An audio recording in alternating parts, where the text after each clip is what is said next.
We need to turn to the main story of the day, which is pandemic profiteer Michelle Mone, who is subject of a police investigation and a paid-for interview where she pleaded innocence but got a lot of backlash for that. She's now been forced to do an interview with the BBC's Laura Kuenssberg, in which she made some fairly shocking admissions. Now, for legal reasons, we are not able to play you the full clip, but she basically said to Laura Kuenssberg that we didn't do anything wrong, Laura. I don't see what we did wrong. We just lied to the press. I don't see what's wrong about that. Lizzie, for the benefit of the tape then, can you tell us what Michelle Mone did wrong? Or can you tell Michelle if she's listening to this?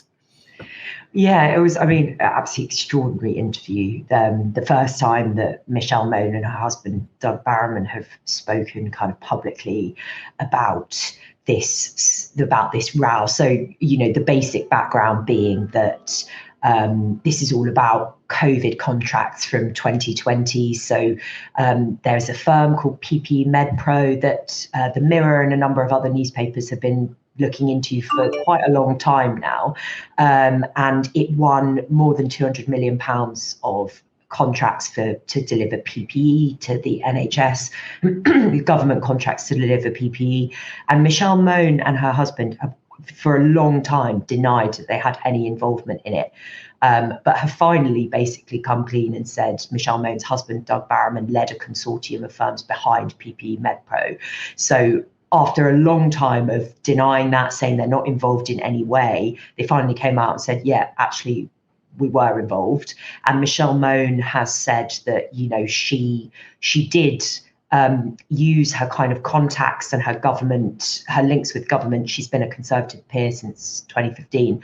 She claimed that she rang up Michael Gove, who was the minister in charge of the Cabinet Office at the time, and said, I want to help during the pandemic, because you remember at the start in the early days of 2020, there was a desperate scramble to get enough PPE. There wasn't enough PPE in this country. And, the government was trying really hard to get businesses to get everything set up so that the NHS would have enough to cope. And Michelle Mone said that she, like many others, came forward and said, how can I help? I've worked in manufacturing for a long time. I've got contacts, I can help. But obviously not everybody is able to ring up a cabinet minister to make that kind of approach. No. And again, for a long time, she denied, and her husband denied that they benefited in any way from this deal. But yesterday, during this interview with the BBC, she was finally sort of forced to concede that she would benefit from this deal, which made something like 60 million in profit, because obviously her husband is involved in the firm, and if her husband died, obviously she would be entitled to the profits from this deal, as would the rest of her family, unless they made a big point of saying, well, if we get divorced, or he writes me out of his will or something like that. But it was a big development that this was the first time she'd really admitted that there was that link and that there was a chance that she could benefit from it. And this is a big sort of, there's a lot going on here. So the National Crime Agency is looking into the deal. The Department of Health and Social Care is involved in civil litigation with PPE Medpro, because they say that some of the gowns we've delivered were faulty, which is something that PPE Medpro denies. And Michelle Mone is also being investigated by the House of Lords for the fact that she failed to declare this interest, which peers and MPs are supposed to do. So it's quite complicated. There's quite a lot going on. But what was so interesting was in her interview, she basically said, the only thing I did wrong was lie to journalists about it. Okay. Does the NCA normally investigate people who lie to journalists? No. Does the House of Lords investigate people who lie to journalists? No. Does the High Court and start civil litigation and stuff just because people have lied? No. Those things only happen because you've lied to more people than just the journalists, usually. Also, sorry, go on. I was just going to say, also, I always think this is a strange thing, because lying to journalists is lying to the public. Like, it's not like you tell us things and it's just for our benefit.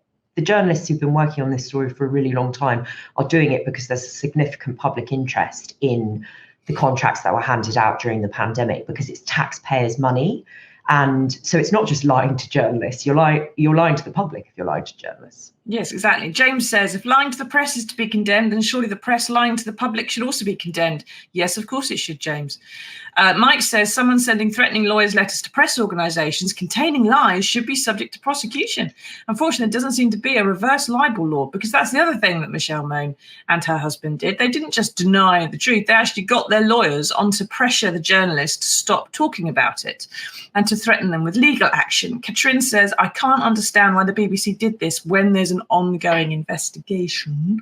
It is a little bit sticky for contempt reasons, I would suggest, but they seem to have found a way through it for the lawyers. On Twitter, Bill says, as a member of the press, you can believe everything we say to you, Laura. But yes, we do tell lies to the press. Sort of astonishing. Harry says there should result in jail time for those who enabled her. It's worse than the expenses scandal. Unhappy Chappie says, as unpalatable as Mone and her husband are, they aren't the only ones involved in this great Tory scam. They're just the glam tip of the iceberg. Deal with them by all means, but don't let them be the scapegoats. Make the others accountable too, like Johnson, Gove, Sunak included. And that's part of the issue here. Is the reason we needed this PPE in a desperate rush, and there were billions of pounds that we didn't actually have being thrown at it, and lots of PPE, therefore, that wasn't up to spec when it came through, was because we'd had a PPE stockpile. And under previous Conservative governments, I think when Jeremy Hunt was the health secretary, they didn't renew it. And so it went to waste in a warehouse somewhere. And when they did finally need it for a pandemic, they found that it was no good anymore. They suddenly needed to order some more. At just the same point, the rest of the world was also ordering PPE in a hurry. We had nurses wearing bin bags to work, dealing with a highly infectious disease in its early stages. And so then suddenly you've got this urge, this need, and amazingly, it's the Tories and their mates again who seem to cash in and benefit, and they ring each other up and say, oh, I can get you some, I can get you some. It's going to be a cost a bit more, though. And you've got £200 million of PPE via PPE Medpro, some of which allegedly wasn't sterile and therefore wasn't usable. And Michelle Mone and her husband take 60 mil profit. 60 mil. Right? That is astonishing. That's a 30% profit margin on something, which just shows how much they were profiteering. Okay, because if they were just doing it for the country and to help out, oh, we got a problem, let me find you some PPE, they'd do it at cost, wouldn't they? Or they'd do it for a very small profit. If they're sticking 60 million on top of the cost, then the worst thing they did was not just lie to the press. It was take 60 million off the taxpayer. And as you said, Lizzie, quite rightly, if you lie to the Mirror, you lie to the Mirror's readers. If you lie to the Mirror's readers, you're lying to the taxpayer whose 60 million it is that went into your pockets. A large chunk of it in this family trust for Michelle and her kids, which she denied even existed. She lied to the press, she lied to the public, she lied to the taxpayer. And I do hope she's not also lying to the police, because they tend to take that a bit harder than we do. Now, Lizzie, what's the timescale here? What are the likely developments going to be, especially with that National Crime Agency investigation? Do you have any indication when that she will be exonerated, of course, and allowed to go about her business? Because she did nothing wrong, remember? Yeah, I mean, it is important to say, obviously, that Baroness Mone and her husband deny any wrongdoing, and they've admitted that that they lied basically to the press about their involvement with but they deny any wrongdoing, and they also deny that they breached the contract in any way. They say that the gowns that they provided for the Department of Health were, up to spec, as discussed. So that there's a case going on at the moment between the Department of Health and the company about breach of contract, basically. The National Crime Agency is harder to tell. They have not provided, they don't really tend to provide information about their ongoing investigations, and I've got no sense at the moment about what the kind of timescale could be on that. Obviously, that is going to be that's a very tricky thing. The National Crime Agency will take quite a dim view on any suggestion that there's been anything misleading going on. So, I think Baroness Mone and her husband are clearly, they say that they've been scapegoated, that they are that they didn't do anything wrong, that they were trying to help at a time when the government was asking for help with manufacturing PPE. The country was in sort of wartime scenario, that they were trying to help out and share their expertise. And lots of other people did come forward around this time as well. And there's been some controversy about that, because obviously when government contracts and all of this kind of thing normally go through quite a strict process to ensure that this sort of appearances of conflicts of interest or wrongdoing don't happen, that people aren't able to lobby ministers for things that benefit them. And obviously the Baroness Mone denies that, but you can't argue that there is a perception that has developed that this did benefit them, that she was able to ring up Michael Gove, say, look, I can help you out, and put the government in touch with a firm that was run by her, a consortium run by her husband, which they then profited out of. And so, there may have been, they say that they did everything right, but there is certainly that perception there, which is a problem for them. And you can see that they've clearly decided to mount this, what they're calling a fight back. So they took part in a YouTube documentary quite recently, which is alleged to have been funded by PPE Medpro, where they sort of spoke for the first time about a lot of this stuff. And then they gave this big box office interview to Laura Kuenssberg to try and get their side across. I don't know whether it's hard to say whether it was really successful. I mean, there were a lot of comparisons yesterday between this interview and the one that Prince Andrew did with Newsnight, famously. I don't know whether they'll feel that they've really, that it's really helped their case or not, but they wanted the opportunity to tell their side of the story, so they were given it. And now, they'll clearly try and, they're trying to sort of salvage their reputations and trying to win this sort of air war, basically. Just like Prince Andrew, they'll probably think it went absolutely marvellously, especially if they think they didn't do anything wrong. Now, what do you think, everybody? Do you think Michelle Mone's interview has shown her to be a reasonable person, that it's absolutely fine to lie to the Mirror and its readers? Shona says Mone and her husband should be jailed and the money taken back. It does seem that, generally speaking, the public, at least the public that wishes to comment about it, doesn't feel too chuffed about Michelle Mone. I think generally, she is obviously not scapegoated, but being targeted a bit because she's a figure, because she's fairly well known, because lots of people have got her bras, and because she was a Tory peer as well, which of course makes it slightly more of a hook, I suppose, to hang it on, that she's personally profited by millions and millions and millions of pounds from the pandemic, which killed so many people. It's going to make a lot of those who suffered in the pandemic, whether it was from being locked down or whether it was from working in the NHS, whether it was without proper PPE, or whether it was just someone who felt they were being taxed too highly, they're all going to feel they've got some kind of grievance against her and that she's somehow responsible for any of that. Now, she's had to take, as you said, Lizzie, leave of absence from the House of Lords, which is a bit of a joke because since 2016, she's only made 5 speeches. She's voted about 280 odd times, but very interestingly, she's only made 22 written questions, the last one of which in 2020, get this, was to ask the Department of Health what it was doing about how to support its employees to be healthier while they're at work. Give them PPE, maybe? Stuff that works? Who knows? She's had to admit that she doesn't put her stake in PPE Medpro into the register of interest. And she says she doesn't realise that she had to do that. Astonishing. A stake in multi-million pound family trust, tens of millions of pounds.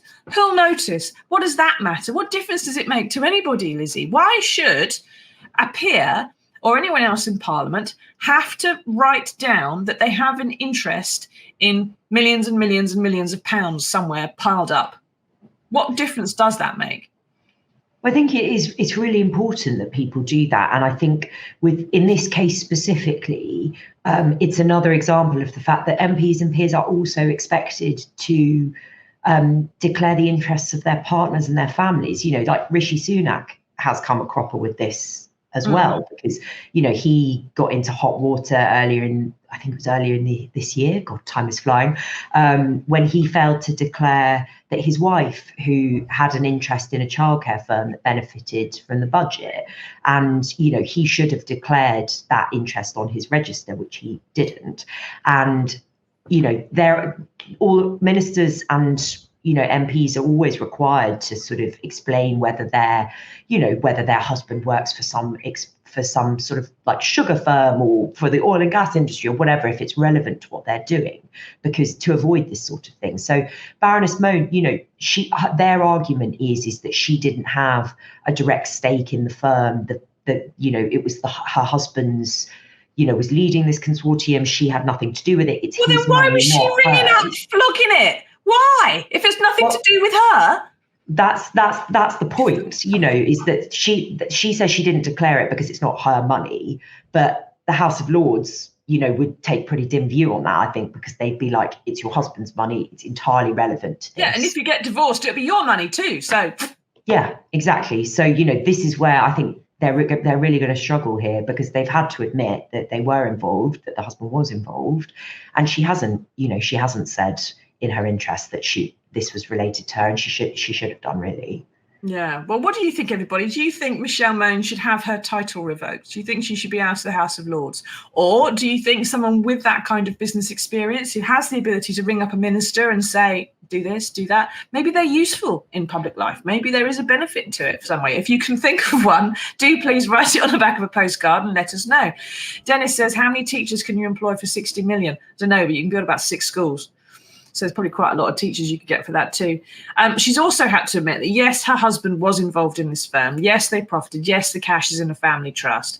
But her husband, Doug Barrowman, appears to have been very opaque with the authorities about who was running PPE, Medpro, ultimately, because it was quite difficult. Maureen says he's another profiteer from the misery of ordinary people. But normally when someone runs a company, they have to register all their details with Companies House. They're legally required to do that. If you are incredibly famous and you are worried about press intrusion, you can let them use the address of your accountants and things like that. But you still have to give everyone your details that you are the one behind that firm. And it was quite difficult for journalists to actually link Barrowman to this because of the consortium of companies that were actually behind it. It had been set up to be quite difficult to trace the ownership of that company and the ultimate beneficiaries of it. It was intended to be difficult to find that out. Mone and her husband say, well, that's because the press is so nasty and terrible and everything else. Someone else might say, well, that's because you didn't want to be found out from the beginning, isn't it? But not perhaps being completely honest with people other than the press, for example, with the authorities and Companies House and stuff like that. That's going to get them in hot water as well, isn't it, Lizzie? Yeah, absolutely. I mean, obviously, that it's not a crime to have opaque structures. No. But, you know, this is why it's taken so long to kind of establish their involvement, because there was such a complicated setup of the kind of consortium behind PPE Medpro.